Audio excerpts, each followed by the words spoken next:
Baiklah, Mena, dia sudah menangkap suasananya. Kami di luar. Salam Jack. Rapper Tekashi 69 sedang nongkrong dengan seorang YouTuber pada hari Minggu ketika 4 pria masuk ke rumahnya, menyandera ibunya, dan mengacak-acak tempat itu.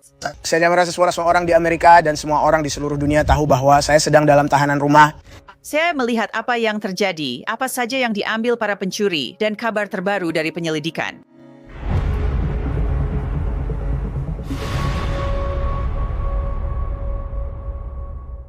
Sama Adicing di Crime Fix, Sam Enggana TV. Rapper Tekashi 69 kerap jadi sorotan karena tindakannya yang sering bermasalah dengan hukum. Namun sekarang, Sheriff Palm Beach County mengatakan bahwa Tekashi 69 justru menjadi korban kejahatan. Nama asli Tekashi 69 yaitu Daniel Hernandez. Dan pada minggu malam, 16 November, dia sedang nongkrong bersama YouTuber Jack Doherty setelah Doherty dibebaskan dari penjara Miami-Dade County atas tuduhan melawan penangkapan serta kepemilikan narkoba ringan dan berat. Oke, dia sudah dapat suasananya. Kita di luar. Salam Jack, bro. Iya, Pak. Baru pulang. Ya, baru keluar dari penjara, bro. Oh, itu foto tahananmu. Ya, kami siaran langsung di bagian itu. Sekarang, Doherty dan 69 bersenang-senang. Baiklah, ayo. Baiklah, cari. Berbaliklah. Sekarang jongkok. Tiba-tiba banyak edis muncul. Kamu lagi buffing? Aku cuma bercanda. Enggak, kamu enggak bohong. Aku harus bawa pulang beberapa. Kamu suka buffing, pegang pistolnya? 69 mengatakan di siaran langsung bahwa itu akan menjadi siaran terakhir sebelum dia dijatuhi hukuman minggu ini karena melanggar masa percobaan federal. Aku lebih bicara soal pembimbing kemasyarakatan tentang kamu. Enggak, kenapa? Radar. Tidak, karena dia bilang, hey mau kemana? Aku mau streaming bareng Jack Doherty. Itu buruk sekarang. Enggak. Soalnya aku harus kasih tahu dia lokasiku. Tapi dia sudah menyetujuinya. Apa dia tahu aku masuk penjara? Tidak, Nom, aku rasa tidak. Oh, tentu saja. Maksudku dia sudah tahu sekarang. Gimana rasanya di penjara? Semua orang di sana kenal kamu juga. Jadi kurasa kamu adalah streaming terakhirku? Serius? Iya, soalnya aku akan dijatuhi hukuman pada hari Kamis. Danny, menurutmu berapa lama kamu akan berada di... Selama 9 bulan, tapi hakim bisa memberikan hukuman di bawah atau di atas itu. Bro, gue nggak tahu bisa tahan 9 bulan. Sehari aja susah, gue cuma mikir tolong keluarkan gue dari sini. Gue bayar 5 orang beda biar cepet cair. Pokoknya keluarin gue. Nah, tebak apa? Waktu semua ini terjadi, sesuatu yang buruk juga terjadi di rumah Tekashi 69 di Palm Beach County. Orang-orang bertopeng bawa senjata masuk ke rumahnya. Lihat nih. Hei, tetap di sini.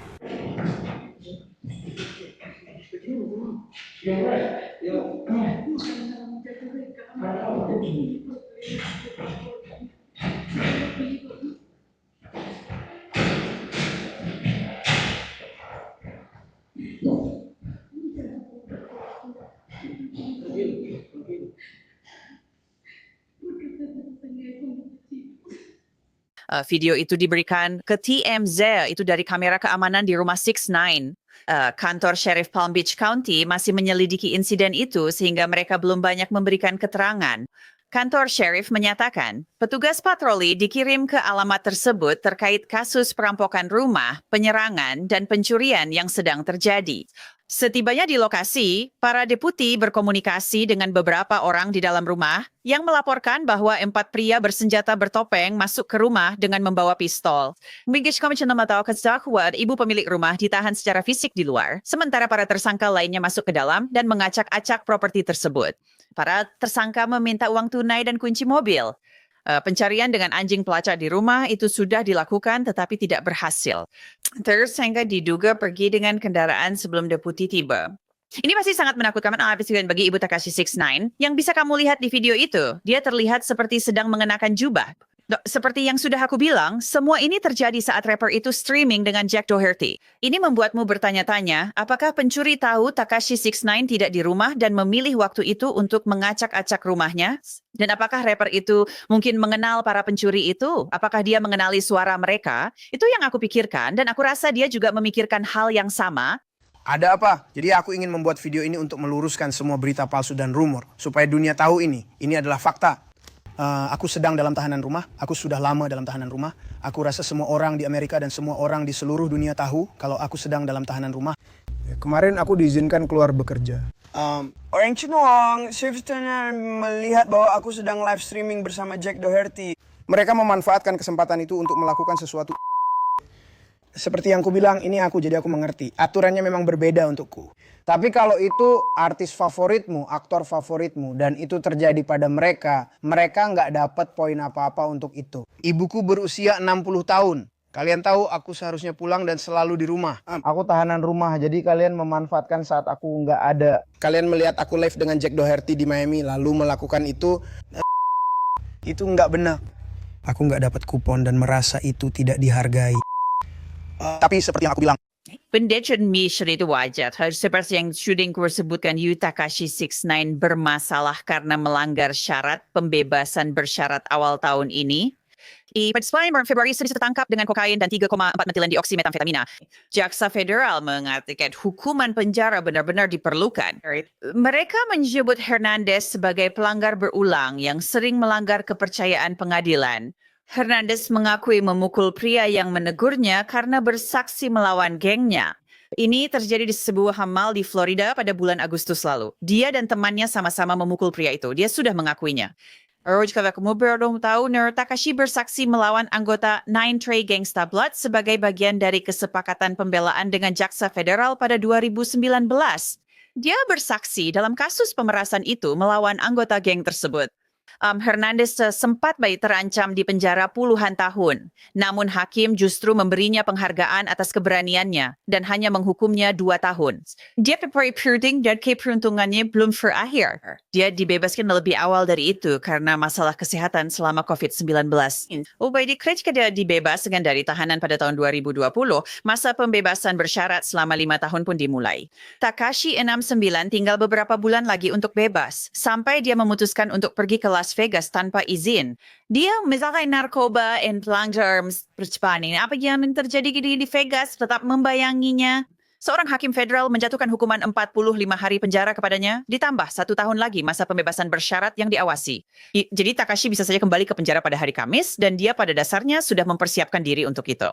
Jaksa penuntut meminta agar masa pembebasan bersyarat baru selama 2 tahun ditambahkan, terlepas dari hukuman yang akan dia terima. Kali ini mereka melihat agar dia menjalani perawatan penyalahgunaan zat dan konseling manajemen amarah. Kita akan meninjau pemberhentian lalu lintas yang melibatkan Takashi 69. Baik, tapi sebelumnya Batsuri saya ingin menghadirkan Mauricio Padilla. Dia disuruh adalah sering pengacara pembela pidana dan dia sudah meneliti kasus ini untuk saya. Jadi Mauricio, sepertinya Takashi 69, Daniel Hernandez, dia punya beberapa masalah hukum, tapi sebenarnya hal terbesar yang harus dia khawatirkan sekarang, dan dia cukup marah tentang itu dan saya tidak menyalahkannya, adalah pembobolan di rumahnya ini. Dia sedang live streaming bersama Jack Doherty, lalu 4 orang mengacak-acak rumahnya dan menodongkan senjata ke ibunya. Juga menakutkan. Ya, tapi ini adalah seseorang yang punya riwayat pernah diserang di gym. Ini adalah seseorang yang pernah menjadi informan tentang, saya rasa itu organisasi Bloods, dan telah bersaksi melawan mereka di pengadilan federal. So, Takashi 69 seharusnya tidak kaget jika ada yang ingin mencelakainya. Itu pertama. Kedua, di mana keamanannya? Ini adalah seorang multi-jutawan yang berpenghasilan tinggi. Jadi kamu tahu, berita yang saya baca, artikel yang saya tinjau, hanya menyebutkan bahwa teman-temannya yang ada di sana. Ini adalah tipe orang yang membutuhkan keamanan bersenjata setiap saat. Karena... Ya, kalau kamu jadi informan Jokowi seperti yang mereka katakan, kalau kamu jadi informan seperti yang mereka katakan dan bersaksi melawan orang-orang di pengadilan federal, kamu pasti berpikir bahwa ya kamu akan punya keamanan bersenjata di rumah dan bersamamu. Dan dia menjadi informan serta bersaksi melawan anggota geng yang melakukan hal-hal yang dia sendiri minta mereka lakukan. Jadi ini bukan seperti situasi di mana misalnya kamu tertangkap di dalam mobil, lalu seseorang melakukan penembakan dari mobil. Tiba-tiba kamu terlibat dalam kasus pembunuhan baru karena temanmu memutuskan untuk membunuh seseorang. Saya mengerti. Ini adalah orang-orang yang kamu kirim untuk melakukan sesuatu atas permintaanmu yang kemudian memutuskan untuk bersaksi melawanmu dan organisasi. Demi pengurangan hukuman atau pembebasan dini. Ini benar-benar bentuk pengkhianatan terburuk. Tapi bukan hanya itu. Organisasi yang dia khianati adalah geng aktif dan kejam dengan, kamu tahu, banyak keterkaitan kriminal. Dia sudah menerima akibat perbuatannya, jadi seharusnya tidak kaget jika ada yang ingin mencelakainya. Dan saya lebih kaget, di mana keamanannya? Jadi Takashi, ayolah keluarkan uang, gunakan sebagian dari jutaanmu atau sebagian kecil saja untuk keamanan yang kompeten buat dirimu sendiri. Lucu kamu bilang begitu, karena dia jalan-jalan bawa tas kuning dan pamer tumpukan uang tunai. Dan aku sebenarnya melihat sebuah klip yang beredar di X, di mana dia bicara tentang bagaimana dia tidak punya keamanan. Dan itu cukup mengejutkan bagiku, apalagi saat kamu meninggalkan ibumu yang berusia 60 tahun di rumahmu. Berhaji Tuhan yang tahu, seperti katamu siapa yang punya masalah dengannya. Ya. Selain itu, dia curiga sepertinya ada beberapa orang yang melihat dia sedang live streaming, melihat dia sedang nongkrong dengan Jack Doherty di live streaming itu. Mereka datang dari bobol semain di ramai punya, do yang malang burger di sari hanya yang mengenakan jubah mandi atau apalah. Maksudku itu benar-benar parah. Maksudku itu benar-benar keterlaluan. Untung saja mereka tidak menyakiti ibunya.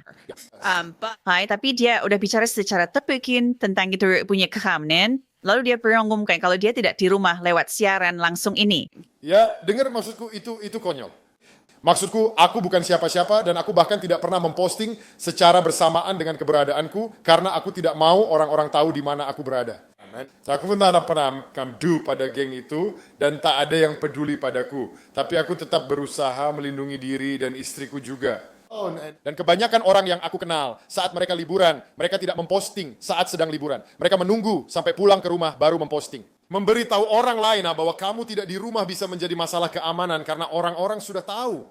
Jadi kamu tahu, aku nggak tahu kenapa dia di luar sana membanggakan diri tidak punya keamanan. Karena dia jelas-jelas butuh keamanan. Ini tidak akan hilang. Entah kenapa dia jadi target mudah.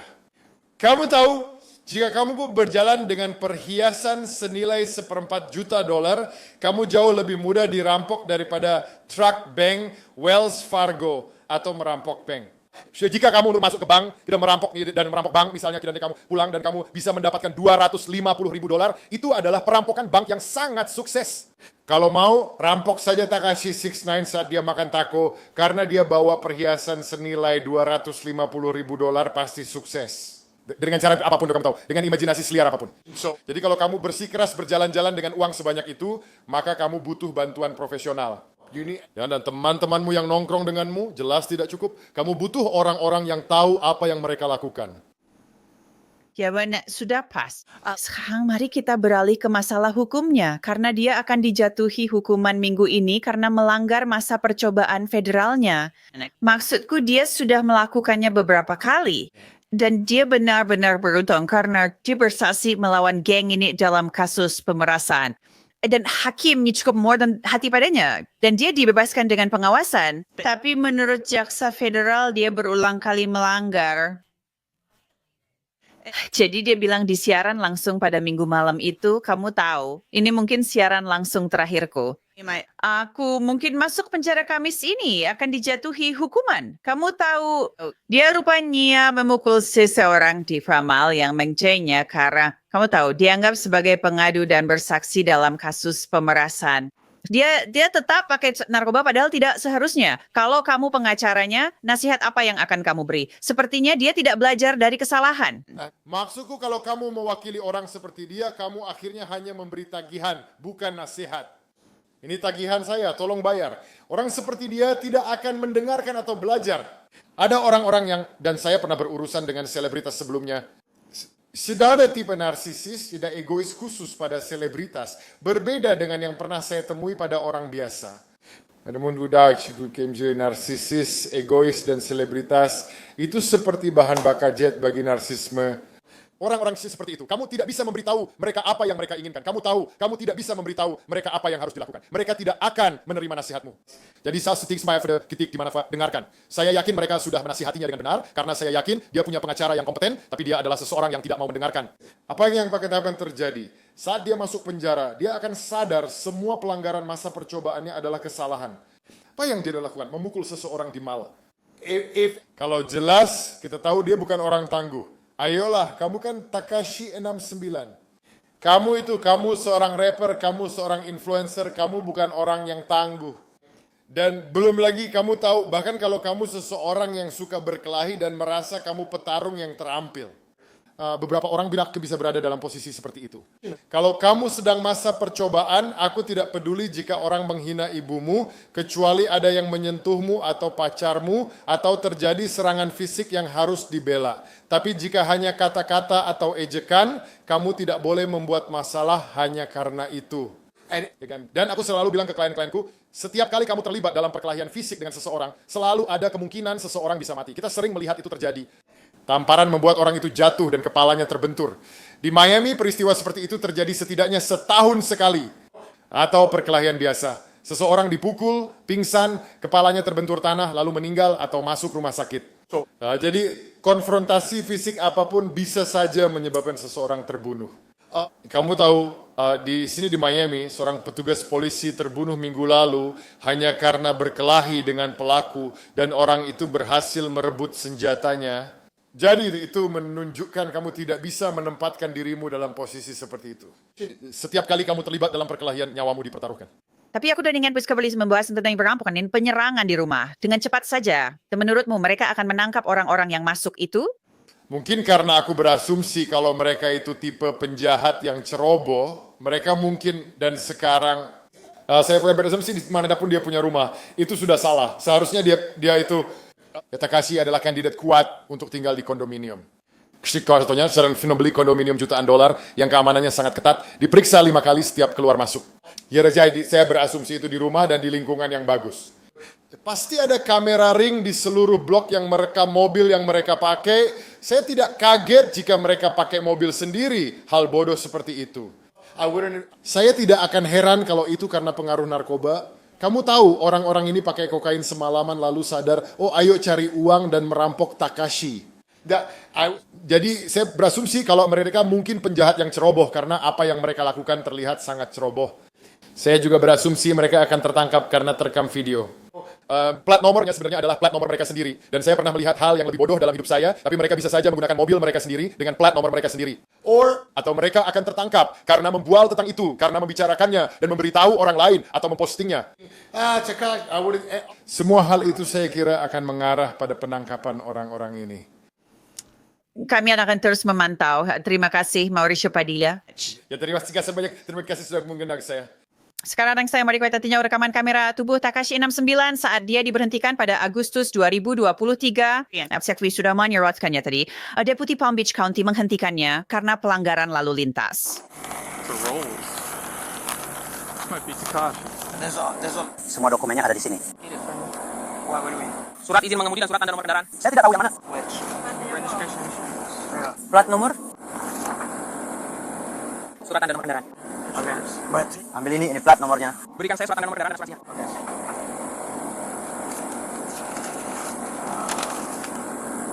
Surat tanda nomor kendaraan.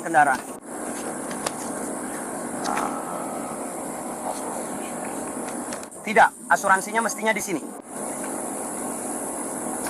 Fakta.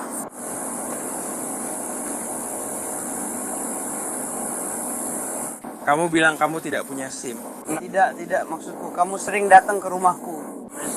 Itu milikku. Daniel Hernandez 5896. Kamu bawa SIM-mu atau tidak? Saya sudah 3 kali bilang tidak. Namun setelah diperiksa lebih dekat, para deputi menemukan rapper itu masih memiliki surat perintah penangkapan aktif.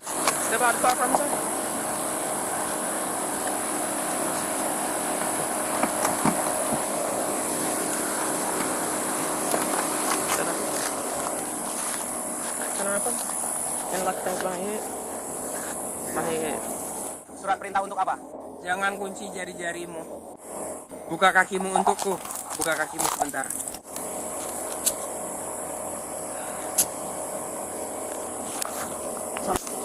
Ya,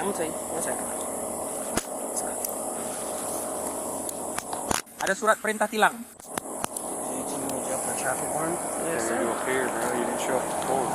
Saya belum tahu. Kapan? Untuk apa? Kupikir kamu dapat surat tilang yang belum dibayar.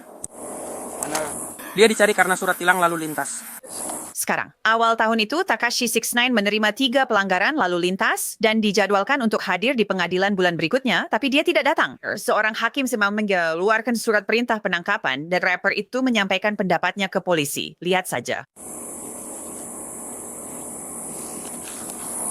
You want to give it to me? Ya, saya Ronaldo. Yo, kasih ke Yalin. Bawa saja dia pulang. Yo, bilang ke saudaraku, aku mau dibawa kemana? Palm Beach County Jail. Daniel Hernandez ditahan di penjara Palm Beach County dan dibebaskan usai membayar jaminan. Yang episode Sinches fokusnya adalah pada perampokan di rumah Takashi 69. Itu masalah yang benar-benar besar. Ya, kami akan terus beri status Anda. Udah saya untuk Crime Fix kali ini. Saya Anjanette Levy. Terima kasih sudah bersama saya. Sampai jumpa lain waktu.